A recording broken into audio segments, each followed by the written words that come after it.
one of the people that I feel is the most underrated, right, players of all time is Serge Ibaka. Of all time, Okay, I don't want to say of all time. Okay, I take that back. But it's more because I didn't really watch like the old NBA. But in like the modern day NBA, I feel like people keep discounting what value that Serge Ibaka brings.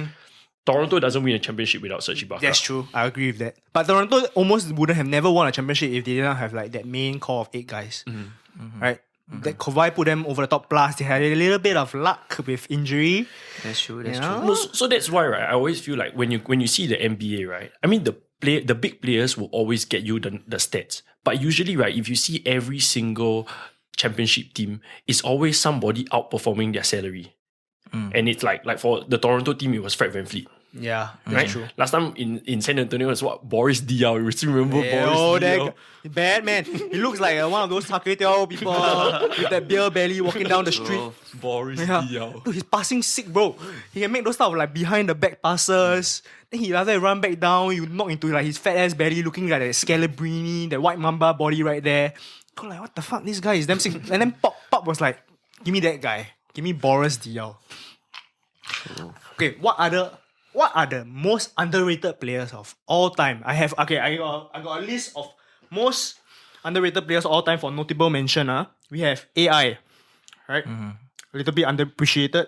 Like people forget how good AI was. We have Scottie Pippen, like pretty underrated. That's mine. Right? We have Derrick Rose.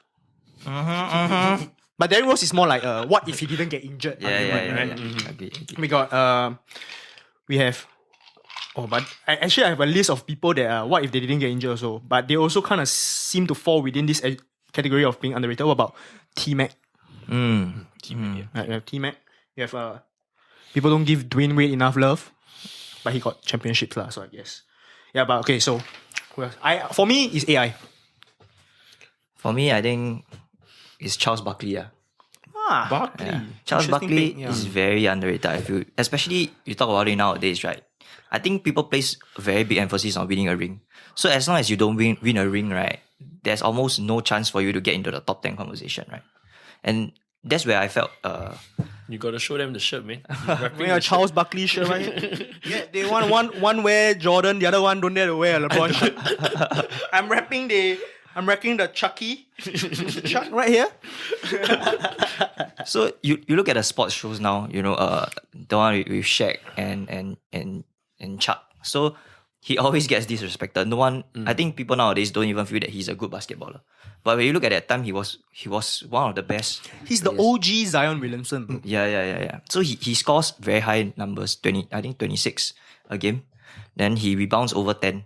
So he was actually very, very good. But actually, you look at the list that you mentioned, right? A lot of them, we don't talk about the injury list, but I feel that a lot of people that were underrated, right, is all belongs to the Jordan era. Yeah, because they got killed by Jordan in the... Right, exactly. And that's one argument that what made Jordan so great as well. Is because he killed all these legends on his way to getting the 6 rings. Not just that, what other players did he defeat? He defeated Karl Malone twice.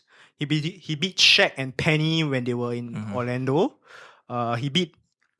He beat Magic. Magic, he beat First round. Barkley for one. There's one more he beat because that's 5. That's 5. Stockton. That's twice. That's the Karl Malone and Stockton twice. Shit, I can't remember the last one. Oh, Gary Payton and Sean Kemp. The Supersonics. Yeah. Yeah. Oh yeah, the glove is one of probably the most underrated players as well. yeah. The glove. Yes. The glove is who can be equated to the glove today? I think who is a defensive beast. I think the first name pops out of my head is Kawhi, I guess.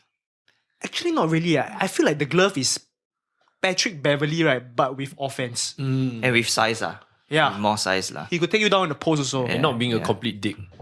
That's true. I hate Patrick Beverley because as you know, I'm a diehard OKC fan. That's true. But yes, anyway, right? I feel one of the points to argue why LeBron is actually the GOAT, it goes back to these underrated players because my most underrated player is Scottie. Yes. Right? Good argument there. Because they always, like, if you see, right, the year that Michael decided to, hey, I want to go play some baseball. If you see the next season, the team, the Chicago Bulls, only lost two more games in the following season. And that was with Scottie Pippen as the number one.